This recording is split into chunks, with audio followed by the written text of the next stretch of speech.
Hi, I'm Vince Vitrano. And I'm Susan Kim. And we now know there's new evidence in the murder of a Fox Lake, Illinois police officer. Lieutenant Joe Glinowitz was gunned down as he chased 3 suspicious men in a swampy area last week. Investigators now say they did find DNA at the crime scene that did not belong to the officer. That DNA is now being analyzed at a national database. Investigators also confirmed their search for the 3 suspects extends into Wisconsin. Well, we've learned the names of 2 men who were killed in a late-night boating accident near the Hone Bridge. 35-year-old Nick Kuklajak and 28-year-old Justin Segura, both of Milwaukee, died in that crash. We've also learned that the men were not wearing life jackets. 2 women were on the boat. They both survived.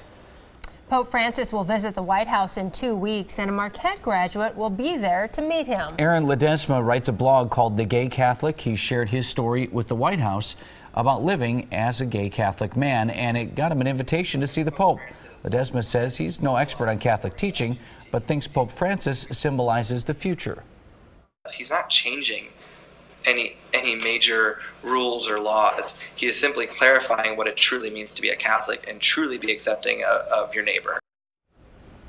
When asked about gay clergy, Pope Francis recently said, quote, "If someone is gay and he searches for the Lord and has goodwill, who am I to judge?"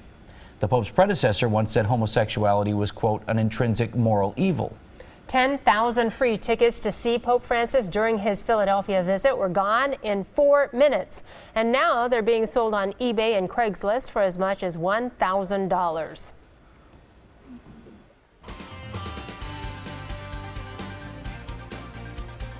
Well, our Tuesday was a sticky and rainy and stormy day. Take a look at some of those rain totals from your Tuesday. About 1.5 inches in Merton. Racine about 1.25 inches at the airport, just under 1.25 inches. Kenosha just over 1 inch. Similar story in Mukwonago. And it was a sizzling start to the month. We had temps in the upper 80s and 90s for the first 5 days of the month, and we do have temps that are slowly dropping down. Yesterday 78 degrees. Today going for a high around 73. As we get into your Friday, though, the jet stream, the thing that kind of traps the cold air to the north of it and the warm air to the south, well, that's going to take a dip down to the south, and that means we are looking at unseasonably cool air on the forecast for your Friday, Saturday, and even into Sunday before the jet stream ripples back up to the north to bring in some warmer temps by the time we get to your next week. But before then, it is definitely going to be cooler than average. Now, started off the day with some cloud cover across parts of southeastern Wisconsin. The sunny skies, though, working their way back into the forecast as those clouds move down to the south and to the east.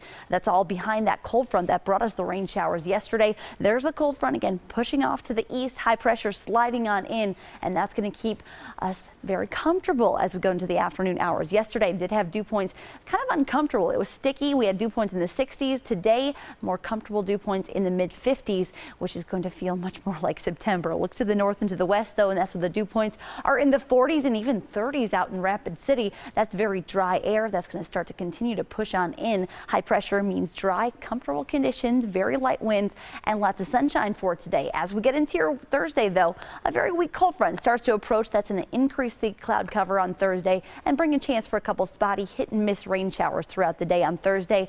Really, this is not going to be a big rainmaker. Behind the cold front, though, that's going to be the drastic drop in temps. We're going to be going from the 70s down to the 60s in a matter of 2 days. Today, though, 73 degrees, sunshine moving on in. The humidity moves on out. Overnight tonight, could see some patchy fog, but temps going to be seasonable for this time of the year. 56 degrees with mainly clear conditions. 56 degrees is going to be about 10 degrees colder than what we woke up to this morning. So get ready for September-like weather. On your Thursday, 74 degrees with increasing clouds. That weak cold front will swing on through. Could give us a couple hundredths of an inch, maybe 1/10 of an inch if you get one of those showers that will be hit and miss in variety. But really, again, not a rainmaker. This is going to be a temp dropper. From Thursday, we go from 74 degrees down to 65 on your Friday, and the 60s are going to stick around as the jet stream will be down to our south throughout the weekend. So 65 on Friday, 64 on Saturday with lots of sunshine. Sunday looking absolutely gorgeous. 68 degrees, a few spots down to the south. We'll see around 70 degrees.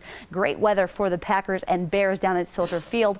Lots of sunshine, and the sunshine sticks around as we head into next week, but the jet stream pushes up to the north. That means 70s and seasonable September-like conditions back in the forecast.